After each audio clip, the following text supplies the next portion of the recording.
Fala pessoal, espero que sejam todos bem. Hoje na nossa aula número 2, tá? Lembrando que se você não viu a aula número 1, veja, tá? Pra assistir essa aula, siga sempre a ordem cronológica das aulas do curso, fechou? Então basicamente pessoal, hoje vamos falar de um assunto extremamente importante, tá? Que é o gerenciamento de risco. E então é uma das coisas mais importantes, tá? Para qualquer pessoa que mexe com investimento, principalmente em criptomoeda.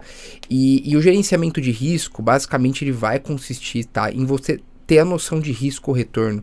E é a primeira coisa que você deve fazer antes de qualquer coisa. Tá? Não existe entrar em uma operação sem ter um risco-retorno definido e aceitado, tá? Ou seja, você tem que ver o risco-retorno e concordar. Tá, você tem que visualizar quais as possíveis coisas que podem acontecer, tanto para melhor quanto para pior, e ter isso determinado. E não entrar em algo e contar com a sorte, porque não é a loteria. Se for para fazer análise técnica e viver na sorte, é melhor jogar na Mega Sena. Tá? Então eu particularmente não acho que faz sentido nenhum, tá? Operar sem calcular o risco-retorno. E geralmente é estatística, né? A maioria das pessoas que não faz isso, que não tem esse gerenciamento de risco, são as pessoas que quebram. São aquelas pessoas dentro da estatística que vão contar que tentaram operar moeda, ver análise técnica e fracassaram. Porque na verdade elas não estavam fazendo o mínimo do profissionalismo, que é calcular o risco-retorno, tá? O mais importante é você se tornar um trader lucrativo. Então cada detalhe faz toda a diferença. Quando a gente fala de probabilidade, gente, é muito importante, a gente não precisa voltar lá para o ensino médio e aprender basicamente tudo de estatística, mas é bom ter uma noção da matemática, da estatística, porque ela ajuda muito a dar uma visão dentro de análise técnica. Então, por exemplo, aqui a gente tem, vamos pensar que são dados, tá? Que é um dado, na verdade, e ele tem 6 faces, de 1 a 6, certo? Como todo dado.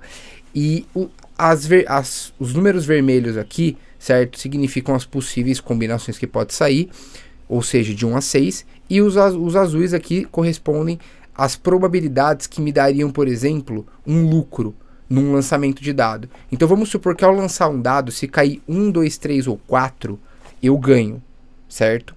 Se cair 5, 6, eu perco. O que significa isso? Eu tenho 4, certo, sobre 6 chances de ganhar. Então eu tenho 4 em 6 dentro da probabilidade. Se você dividir isso, isso vai dar em percentual, tá? Uma média de 66%. Ou seja, eu tenho uma chance de ganhar de 66%, certo? Contra uma chance de perder de 34%, 33% mais ou menos, tá? Isso é arredondamento. Então, qual que é a lógica? Significa que a cada, por exemplo, 10 jogadas na estatística, a tendência é eu acertar assim 6 mais ou menos e 4 mais ou menos eu não ganhar, certo? 6 vezes eu ganho, 4 eu não ganho. Em 100 é 60, 40. Em 1000 vamos colocar, na verdade, vamos colocar a abreviação certa, né? Então, por exemplo, de 10 é como se eu ganhasse 6,6 vezes. Em 100 é como se, para eu ganhar, né, eu ganharia 66 vezes. Em 1000, 660 vezes, certo? E 330, 340 mais ou menos de eu perder. Então por que eu tô trazendo essa ideia para vocês? Porque as pessoas se baseiam muito na chance de perder. Só que se você tá dentro da estatística, de fato, você pode jogar 10 vezes, por exemplo, o dado e todas eu perder. Como eu posso jogar todas as vezes o dado e todas eu ganhar? Porque a estatística ela serve para descrever as possíveis probabilidades, tá? Ela não serve para te dar a exatidão do que vai acontecer, mas em termos de probabilidade, você tem essa chance de isso acontecer. Então é muito importante trabalhar a favor da probabilidade e não a favor da sorte.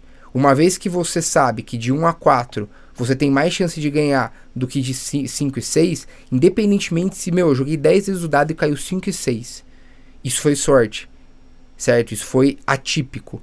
E coisas atípicas acontecem de vez em quando. Coisas que acontecem de vez em quando não vão te deixar rico. Moral da história, isso entra para análise técnica.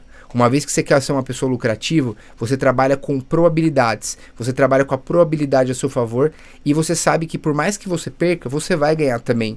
Agora, qual que é um erro muito comum de quem mexe com análise técnica. Então, vou dar um exemplo para vocês. Primeiro, citar o correto. Imagine uma operação em que você vai colocar $100 e que o risco-retorno, tá, é determinado ganhar $5, podendo perder 2. Então, vamos supor que você fez os cálculos ali, você estimou qual que é a chance de você perder e ganhar, tal, e você sabe que se você ganhar, você ganha $5. Se você perder, você perde 2. E você está vendo que a probabilidade está ao seu favor, ou seja, você tem mais chance de ganhar do que perder. E caso você ganha 5. Se você perder, você perde 2. Opa, legal! Você perde mais do que você ganha. E dentro de $100, $2 é 2%. Então não é algo que vai ferir sua banca. Então vale a pena tentar aumentar 5% do seu dinheiro com risco de perder 2? Essa é a ideia. Ou seja, sair com 105 ou sair com 98. Agora, qual que é o erro das pessoas que vão mexer com análise técnica? Não colocam o valor de saída de alta e de baixo, ou seja, não colocam stop loss e stop gain, que basicamente é você configurar um preço para cima, né, ou para baixo, independentemente da direção que você está operando. Mas pense o seguinte, vamos pensar numa tendência de alta, você está operando, tá, para o preço subir, como o exemplo que eu dei, só que você não coloca um valor caso bata, tá, você sai da operação, você vende, e também caso caia, você vende. O caso caia é o mais importante de todos, tá? Não que o stop gain não seja, mas o stop loss é a região que você coloca caso você comece a perder na operação, e aí ao bater esse valor você sai da operação e você assume um valor pré-determinado. Antes de entrar na operação, você sabe quanto você está disposto a perder. E não simplesmente entrar na operação para ver o que vai acontecer. Porque numa dessa você começa a perder mais do que você perderia se tivesse um stop. E é muito importante entender que quando a gente perde, para você ganhar de novo, você tem que ganhar mais do que você perde. Então, por exemplo, se você perde 1%, significa que você tem que ganhar 1,01%. Vamos jogar valores maiores. Se você perde 50%, você tem que fazer 100% para recuperar o seu retorno. Então, perder atrapalha muito, certo? Então, quanto menos você perder, melhor. Leve isso como filosofia. Quanto menos você perder, melhor. O intuito não é a quantidade de vezes que você perde, sim o quanto você está perdendo nessas vezes que você está perdendo. Porque para recuperar é muito pior. Então você tem que saber, antes de você entrar na operação, você tem que saber, ó, o pior cenário, eu vou sair da operação e eu vou ter tanto de prejuízo. No melhor cenário, eu vou sair da operação e vou ter tanto de lucro. Independentemente, você sabe as duas possibilidades do que vai acontecer. Isso é muito importante. Não dá para simplesmente entrar na operação. E esse é o maior erro. Porque sabe o que acontece com as pessoas que não usam stop? Elas erram um trade, por exemplo, o preço cai. E um prejuízo pequeno, ele se torna muito grande. Tá? Uma vez que a maioria das moedas não volta, isso é real. Moedas pequenas, geralmente, a maioria delas não volta mais para o preço. Elas tendem a morrer, porque elas foram moedas que viveram só de hype. Não é com Bitcoin e Ethereum. Tá? Então, você está se colocando numa condição de sorte novamente. Você errou o trade, o seu dinheiro só está desvalorizando, você está contando na sorte que aquela moeda no futuro, baseada somente no fundamento, sendo que não é só fundamento que consiste uma moeda, sabe? E você está só se afundando. E o dinheiro que fica preso nessa operação e só desvaloriza, você poderia usar ele para uma outra operação que te daria lucro. Em vez de estar perdendo 50%, você teria perdido 2% e já teria entrado em outro e poderia estar lucrando. Deu para pegar a sacada? É uma coisa muito simples, mas que ferra muita gente. A maioria das pessoas opera sem stop. Isso é um crime para análise técnica. Então, um trader bom não é o que ganha muito a curto prazo, e sim um que quando erra, perde muito pouco, tá? Então não foque no curto prazo. Aquela história, se você pode ganhar 5 com risco de perder 1, não tem por que aceitar perdas maiores para uma eventual recuperação. Pô, você já sai da operação e já era, essa não deu certo. Próxima, entendeu? Tem amor ao próximo, né? Tem amor ao próximo trade. Então é muito importante isso. E só um exemplo, um exemplo de uma conta aqui. Tá, então uma determinada análise determinou uma chance de ganhar de 70% e 30% de perder. O investimento é sempre $100, tá? Nesse exemplo. Então a chance da pessoa ganhar é 70% e a chance de perder é 30%. E a pessoa vai entrar com $100. E o risco é basicamente o seguinte: se cair a moeda, ela vai sair com 98. Se subir, ela vai sair com 104. Ou seja, ela pode ganhar 4% ou pode perder 2%.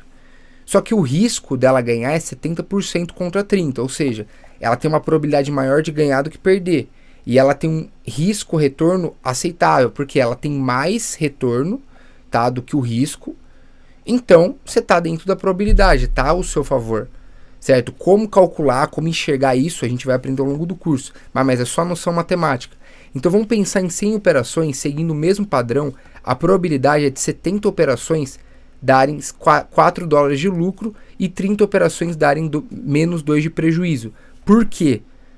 Se 70% é a chance de eu ganhar e 30% é a chance de eu perder, em 100 operações, 70 vão dar certo e 30 vão dar errado. De novo, não é algo exato, é a estatística, a probabilidade. E seguindo essa probabilidade, se 70 operações eu ganho e eu tenho essa margem determinada para esse tipo de operação, eu ganho 4 e perco 2. Então, 70 vezes 4 de lucro, no total, nas 100 operações, eu ganhei 280 dólares. E prejuízo, tá? Eu perdi 30 vezes 2 dólares, eu perdi 60 dólares. Ou seja, 280 menos 60 dá 220 dólares. Ou seja, eu saí no lucro. Então, percebam que mesmo eu tendo perdido em várias operações, eu perdi pouco perto do que eu ganhei.